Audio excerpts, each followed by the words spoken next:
Good morning, destroyed economy, coronavirus, ladies and germs. Yeah, we're all coronavirus, destroyed economy, ladies and germs today. Welcome to your viral update for the 18th, the day after St. Patty's Day. And I'm your ticker guy coming at you again from a nice, warm, sticky place. Oh, no, wait. That sounds kind of pornographic. Well, it's not. Um, I'm a little short on my caffeination at this point, so you'll have to pardon me if I stop this podcast for a moment and start it back up and have a sip of coffee, and I'll try to keep that off your radar, but you shouldn't because it's all good for you. Let's I said I was going to do this one today, and last night I put up a post. It was actually about 3:15 in the afternoon in Central Time, where I put some math out, and this is last night we had confirmation come out in a scholarly article, which is in the journal Science, which is rather interesting, and the scream fest that immediately erupted when that showed up among a large number of people was amazing. And they tried to use this as people invariably tried to use this as justification for hardcore social distancing and more economic damage. It's exactly the opposite, folks. And this is a very important point, okay? What we saw here, and let's just look at the abstract, okay? The abstract is that about 85% of all coronavirus infections are undocumented. So this, and what does that mean? And this was in China, by the way, at least initially.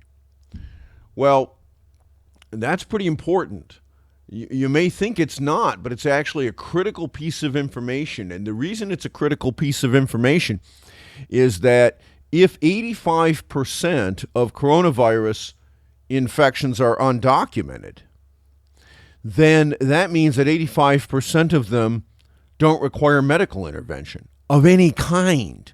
They're either asymptomatic entirely, or they are at such a low level that somebody doesn't even call a doctor. This is very important, ladies and germs, and the reason is that if you take that number and then you put it over the top of what we know about infection rates, all right, and what has been reported, then you get a very different picture. So, for example, we now say that we have 400,000, for example, global infections when it comes to coronavirus. Now, I'm not entirely sure where they're getting that number from, because the confirmed number that I have on the tracking site from Gifts and Data is 204. But let's just assume that it's 400. Let's just make the assumption it's 400. Okay, we have 6,400 confirmed infections in the United States. Okay, so this means that if we look at this viral infected number, this is again assuming R naught of 3, okay, which is a reasonable assumption. It's one that has borne up pretty well. All right, and we have 6,400 infections. So you say, well, where is that? Well, go read this ticker, the 15-day lie, don't be stupid. Okay, and this says that we are at approximately day 49 of documented infections. All right, now remember, the way this works is that you get infected. There's a period of time between being infected and knowing you're infected. So there's 6 days or so before symptoms show up on average. We have this 14-day quarantine because it seems to be kind of the outside edge. It may or may not be an accurate outside edge, but it's close enough. But the average is about 6 days. And so if we're there, and they say, well, we have to flatten the curve because, look, if you look at this chart on the left-hand side of boy, this looks pretty damn scary, doesn't it? All right, I mean, you go 6,500, then 6 days later we're at 20,000, and then 6 days after that we're at 60,000, and 6 days after that we're at nearly 200. Then we're at nearly 500,000, and you go, oh my God. All right. Well, by the way, folks, this is just exponents. All right. That's all it is. Remember that I've been talking about this now for, I don't know, more than 10 years, pretty much since I started writing the ticker in 2008, and how one of the least understood pieces of arithmetic, the one that everyone seems to have done bong hits at during when they were in middle school and high school, has to do with exponents. Why? Because we allow our government to do this kind of crap everywhere, absolutely everywhere, with debt, with so-called GDP. Trees grow to the sky. Oh, we'll grow at 5% forever. Well, folks, that's out 1.05, and it produces the same sort of series. It's just a little longer, okay? But it's the same series. All right. And why is that important? Well, because this curve flattening that everyone's talking about sounds like it is a fantastic idea. After all, who wants to overload the medical system and end up with people being turned away because there are no beds, and oh my God, that means Granny's going to die. Well, as I've pointed out in some of my previous podcasts and in my previous tickers, there's a problem with thinking the medical system can save you in situations like that, and that is simply this. A huge percentage of the time, the medical system does not change the outcome in situations like this. I'm sorry. I understand nobody wants to believe that, but it's the truth. And one of the things that we have a very serious problem with is admitting this. Okay, in other words, if you have a so-called serious infection, okay, you meet the criteria to be admitted. The number of people who are in that situation that need interventions they can't perform at home, and let's define that, because if supplemental oxygen, we can do that in your house. Okay, you could have a bottle, or you can have an oxygen concentrator. We can do those things in your home. We don't need to have you in a hospital to give you a nasal cannula, so that you can stick that little tube, just in the very entrance of your nose. That one doesn't hurt. All right, it's a little thing that goes around your ears to hold it in place, and it gives you a little bit of extra oxygen. Now, it doesn't boost the percentage all that much, and again, as I have pointed out repeatedly, since I'm a diver and I know a little bit about the physiology of this, I understand where some of the limits are. Oxygen percentages over 50% inspired, in other words, a partial pressure of more than 50%, over time causes pulmonary damage. Now, if you have a virus that is destroying your lungs, the very last thing you want is pulmonary damage from something else. All right. One of the big concerns here is let's not make the patient worse. Especially not in the part of their body that's getting attacked. All right.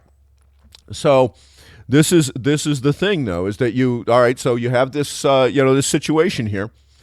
And we could do that. Now, if you need more than that, if you need positive pressure ventilation or whatever have you, if you read the stuff that's coming out from so-called medical people, and they're not putting their names on this. So folks, listen, I am more than a little concerned about taking these kinds of anecdotal reports, such as the ones that went around on Twitter from a person who claims to be in the ICU in Seattle.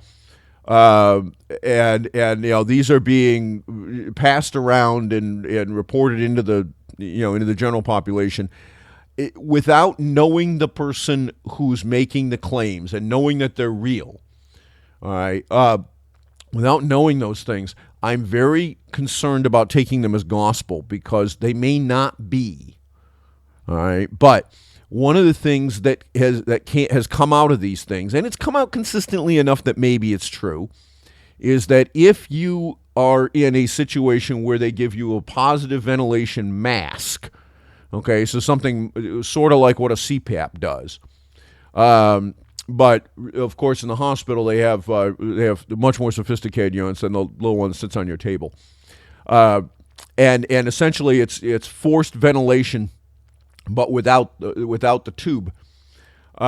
What they're saying is that those cases almost inevitably progress much worse and end up requiring intubation.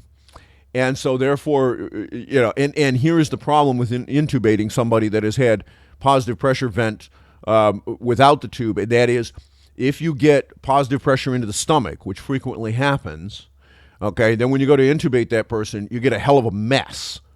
All right, and oh, by the way, that's one of the routes that leads healthcare providers to get infected, right? Because you spray aerosols all over the place. And again, folks, even the most wonderful intubation experience is number one, awful. Number two, it's extraordinarily invasive, and it makes a hell of a lot of aerosol. So it creates huge problems from a standpoint of cross infection. Okay, but if that is the case, these reports are factual, then what we're basically saying is that at the point that you get there, you're dead. And we're now trying to play rescue. And why do I say that? Because the statistics going back long before this thing started, well, we had this problem with people that go on vents. It's called, most of the time, they don't get off, at least not successfully. They don't survive a year. 70% of the time, without something that is directly attacking your lungs, if you get put on a vent, you die within 12 months. And half the time, you never get out of the hospital. You die before you're discharged. All right. Now, these are, man, folks, those are terrible effing odds. Okay, they're terrible. And so what we're saying is that if you get in a situation where you are in such serious trouble that you need positive pressure ventilation, even without the tube, you are probably in the box where you're going down that hole. And we are not going to save the majority of those people. I know nobody wants to hear that. Okay, it sounds terrible. It is terrible. It's not a good thing. It's an awful thing. And I'm very sorry that happens to people on an almost routine kind of basis, but it does. And I don't know what you would like anybody to tell you in that kind of a scenario. It's bad. But here's the thing. Are we going to actually change the trajectory much if we flatten it out? Well, this is the premise that Fauci and everybody else is putting forward, that we can do this. No, and here's why. You take the right side of that table. All right, and remember, we're now at this day 49, 6,500 cases. Okay, so we're gonna go down to about the same place on this other side, which is about halfway between day 73 and day 79 on the right side of the table. Now, this assumes we suppress the rate. We do suppression, and when we get suppression, we suppress it to 2.0. Now, actually, what some of these scientific articles that have come out in these reviews are talking about suppression to much, much lower levels, okay, like 1.2 or even below 1, at which point the virus basically goes extinguished. And that sort of thing happened in Wuhan, at least temporarily. We'll see how it holds. But here's the problem with doing this. Let's say that you go ahead and you manage to do this suppression, okay? So now we're somewhere between where we would be at day 73 and 79. All right. Now, I want to prevent the spike that kills the healthcare system. All right. And so what I'm worried about is the spike that comes a few more down normally. So if I'm at 65, 61, let's say that I know that I'm going to overload the healthcare system on the left-hand side of that table, somewhere around 177,000 cases, which by the way is a hell of a lot more than 65, 61, right? And this is the nature of things.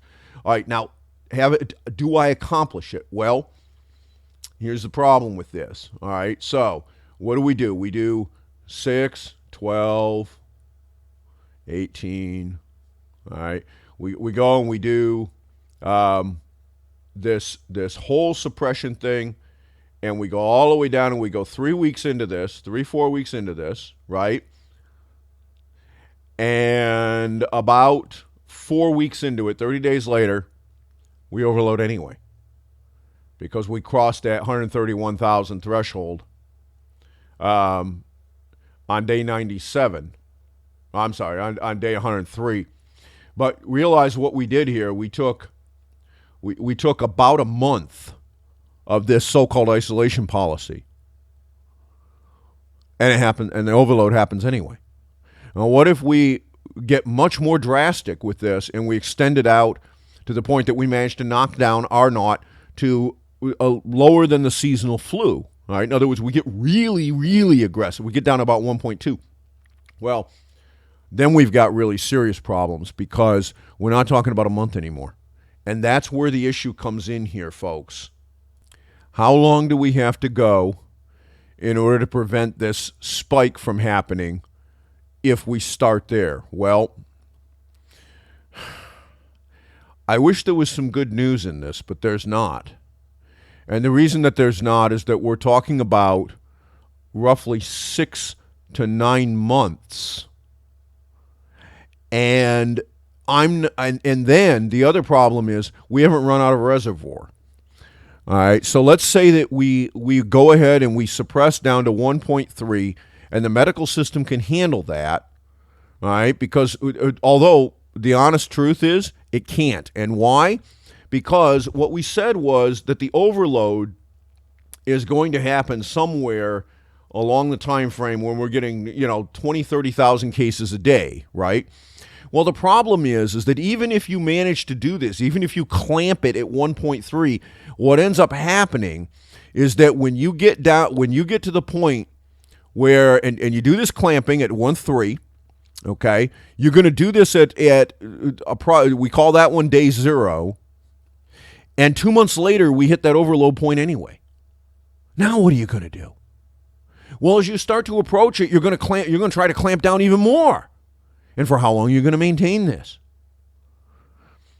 There's a paper that was published a couple of days ago, and folks, this is why I said this doesn't work. Okay, I don't care if people want. Listen, I get it. Nobody wants the scenario where somebody shows up and gets turned away on a bed. Nobody wants that to happen. But if you think that this social distancing thing and these lockdowns are going to actually prevent that, you're wrong.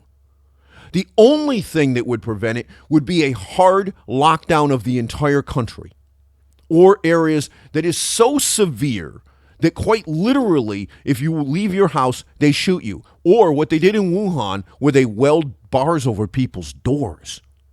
And then they went even further than that. And people are not talking about this.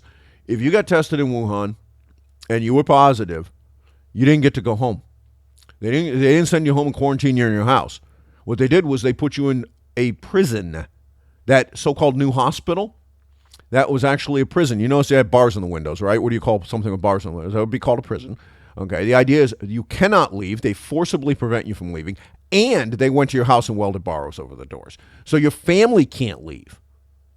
And then they'll surveil that and see whether or not any of your family members get it. Well, that sort of intervention can in fact drop R naught below 1. How long can you maintain it? Are you willing to do that? Is that the sort of response that America is willing to do? Is that what you're advocating for? Because that's where this is going. And the problem you have with what is being shown right now and all these scolds up here on TV is that unless you're willing to go to that level, the math says that what you're trying to do does not work. It can't. And if you try to clamp it with other less invasive measures, all right, which is what they're doing now, all right, this is not going to be over in 15 days. This nonsense about 15 days to change the world, boy, oh boy, we got to, folks, it's more like a year and a half. Now, how are you going to do that? How are you going to keep the economy functioning? What sort of a hit to GDP are you going to take, and how are you going to keep all of the businesses?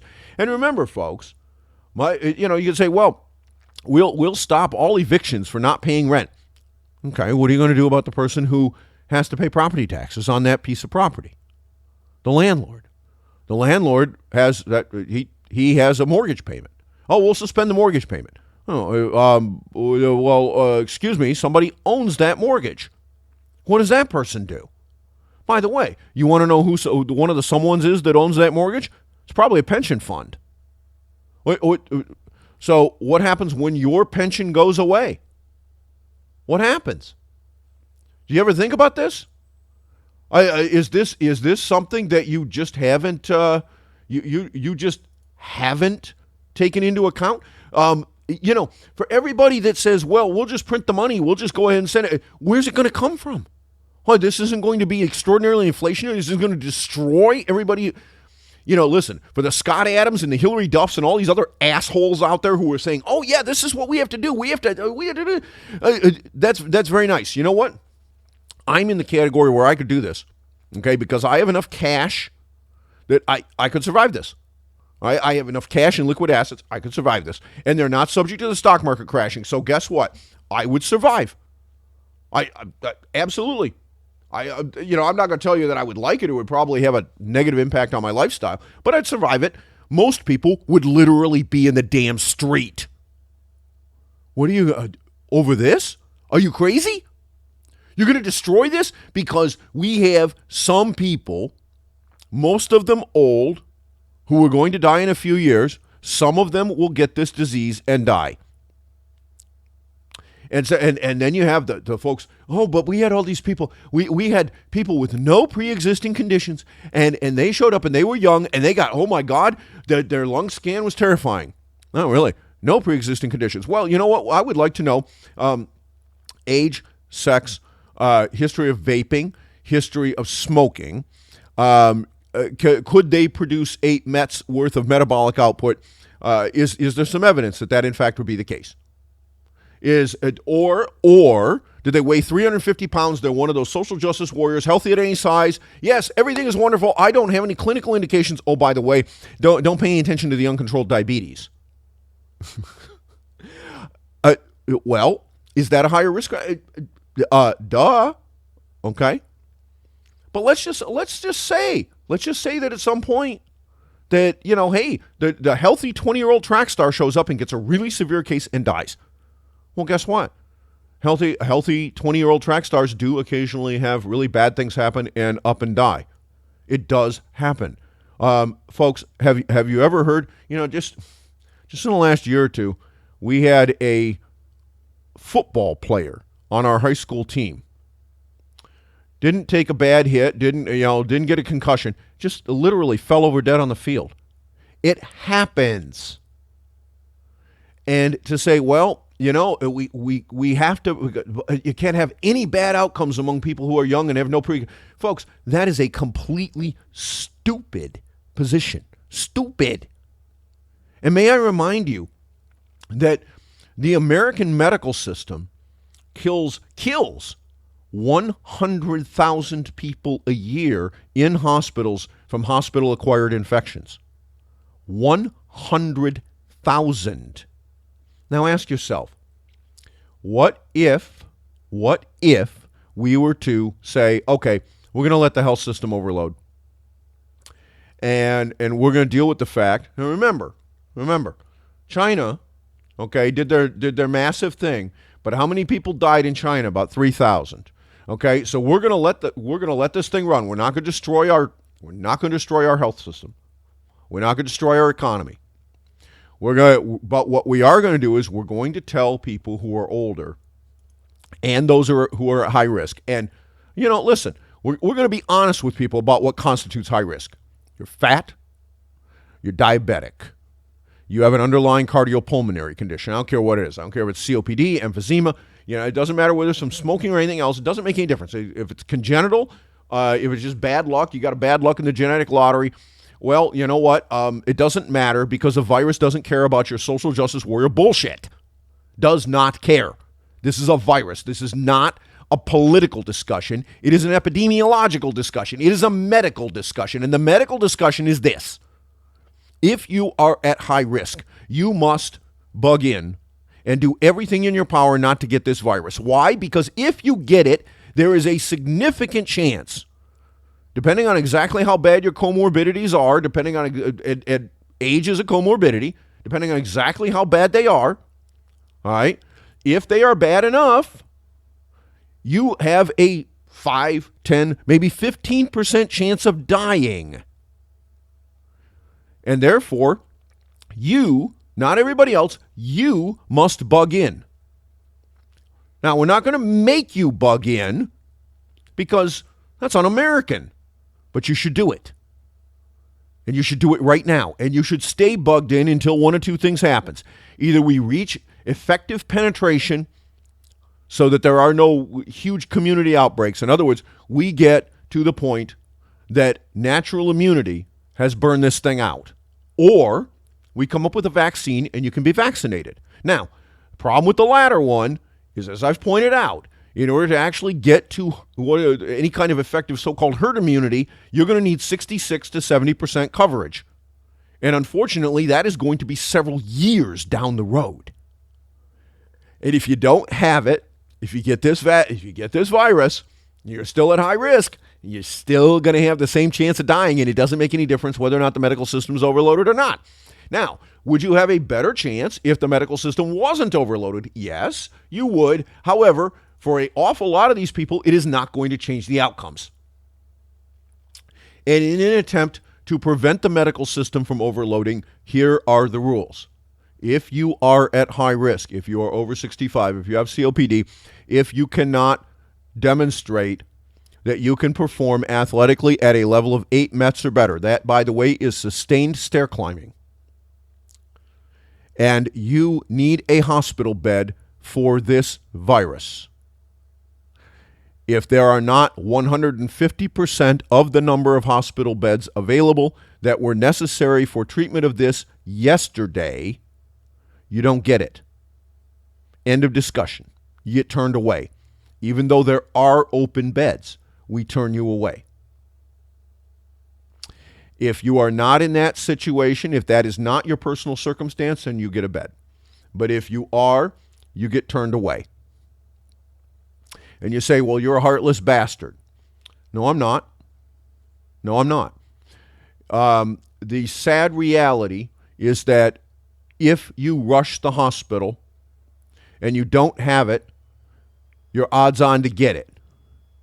And this is extremely important to keep in mind, folks, because the reality of the situation that we have right now is that we've run all these tests and we're coming back with better than 90% negative rates. Over in South Korea, they ran 250,000 tests, folks. All right? And they had 84, as of today, they've got 8,400 cases. Now, think about the percentages on this. Almost everybody that goes in and gets one of these tests done ends up negative. Now, if your presentation for these tests happens to be at a hospital or a doctor's office, and there's one person in there that has it, you've just exposed yourself. And oh, by the way, if you already have a respiratory infection, now you've got 2 respiratory infections. You want to talk about adding to the risk that you're going to have a bad outcome? Holy crap. How stupid can you possibly be but to expose yourself potentially to something, especially if you're at high risk, that could be potentially life-threatening when you're already sick in that part of your body? Are you nuts? We must not do that. But no, we're going to shut down the economy instead. Folks, it's not going to work. And all these people, listen, don't get, this is not a conspiracy theory. This is arithmetic. I am not in the camp that this is some new world order thing and we're trying to take over control of the way. No. Donald Trump, and I listen, I respect for Fauci or whatever have you, but who in the hell, you're telling me this guy didn't sit down with Excel and run these fucking numbers before he got on television and spouted off all this bullshit? Or is he like Ron Paul? He did run the numbers. He knows. But after he made his first speech, and then he got invested in it, and what he couldn't do was turn around and walk it back, because if he did, now he loses face, just like the Chinese. It's not about conspiracies, folks. This is just about human nature.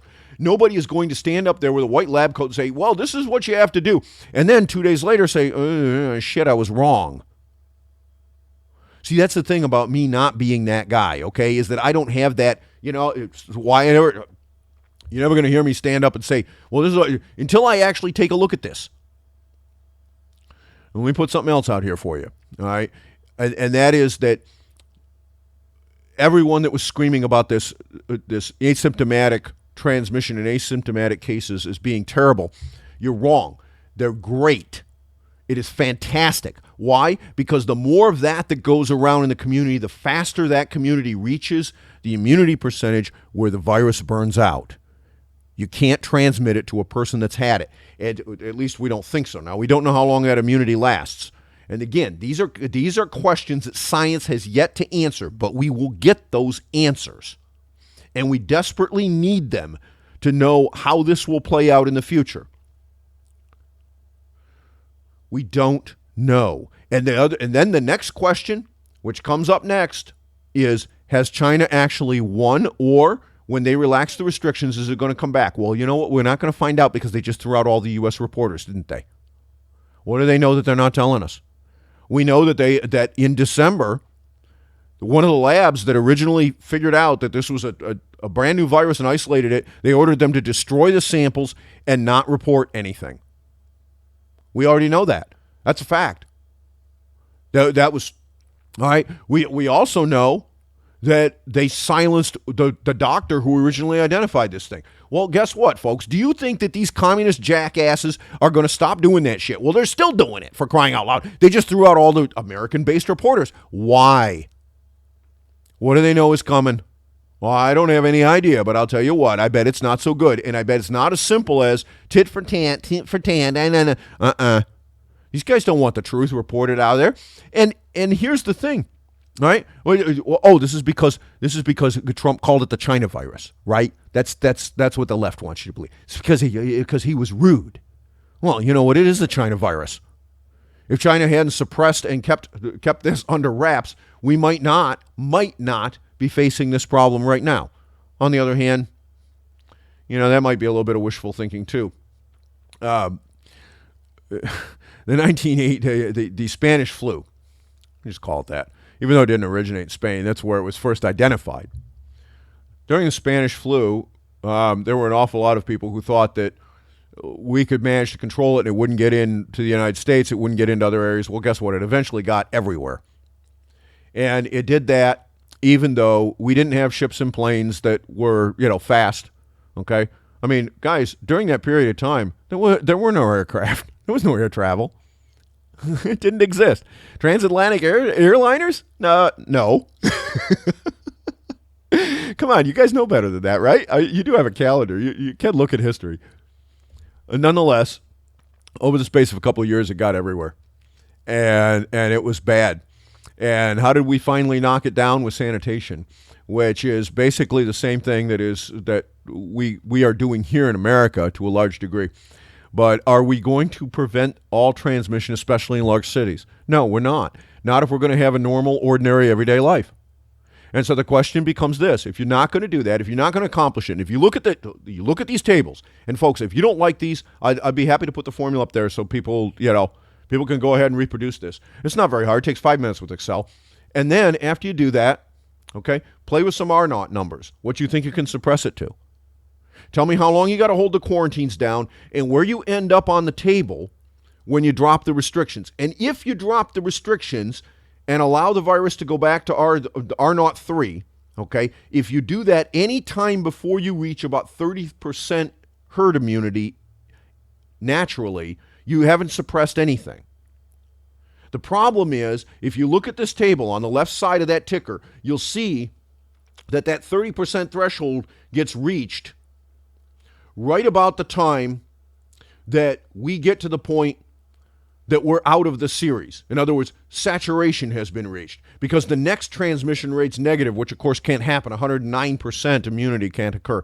So you don't actually reach effective suppression until you have essentially gone all the way down the exponential curve. And it doesn't matter how far you suppress the transmission rate with these measures. If you drop them at any time before that, that's what happens. That's the problem.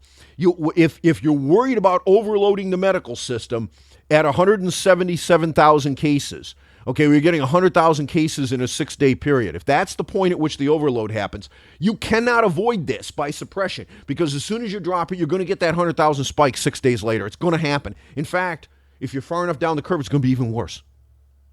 And anyone who thinks it won't happen, you're wrong. It will happen. You won't get to an R-naught of 2 by suppression until immunity in the population reaches about 33%. That's just the way it is. And therefore, you can't take these measures off until then. And you could start slowly relaxing them, but the economic damage remains for that period of time. This is what the article that came out not a couple of days ago out of Britain showed, is that this kind of measure fails. And the reason it fails is because you can't hold those measures in place long enough to actually achieve the goal. That's all, folks. You're going to see terrible, terrible unemployment numbers that are going to come out of this. How long would you like to hold those? We've already done them with the closures. No, we need to target instead. And again, I'm going to say this one more time. We need to target our interventions at the people that are most at risk. We need to tell them, look, if you are in that situation, and it is partially age dependent, but not entirely, you must self-isolate. If you choose not to, that's up to you. It's a choice. But if you are in that situation and there is no medical capacity, you're not getting a bed. That's the stick, okay? We're not going to lock people in their house. If you're 85 and you want to take the risk, you are free to take the risk. But if you get the virus and you need hospitalization and there are fewer than 150% of the number of beds available that were necessary for people that are not in that situation yesterday, you're not getting a bed. That's all. And it's on a case-by-case, at-the-moment basis. And yeah, that means you're going to go home and maybe you're going to die. But it's a personal decision, okay? And at the same time, we need to talk about possible prophylaxis for those people. All right, and this too is individual, folks. There are reports of people who appear to be turning the corner, and then all of a sudden they have a cardiac collapse and they die from that instead of the virus in the lungs. Okay, and people have said, "Oh, well, that's the thing that's coming out of Seattle."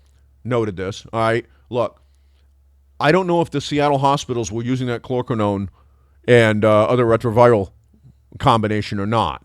Okay.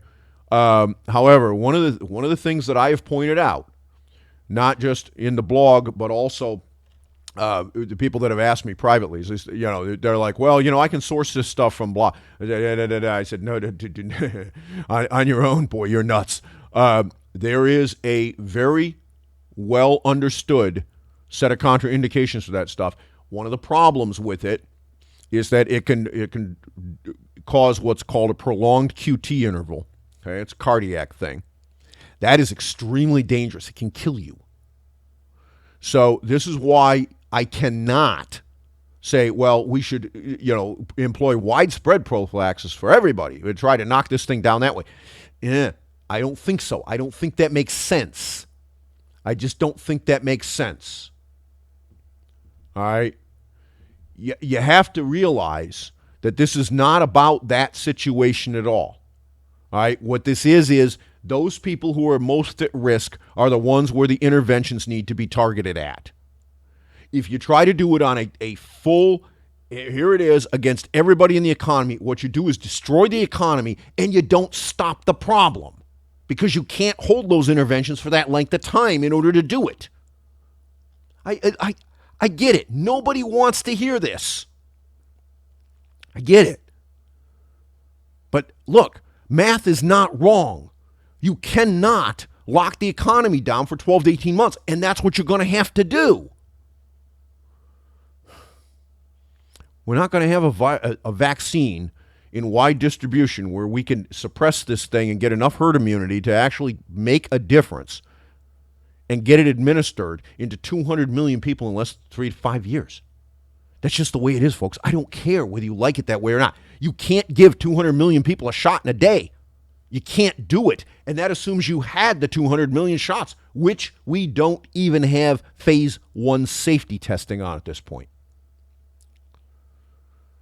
So forget those kinds of pie-in-the-sky bullshit views. We have to deal with what is. It's not about what I like. It's not about what I want. And it is not about sticking my head in the sand. It is about dealing with this on a realistic, cogent basis and what we can actually accomplish.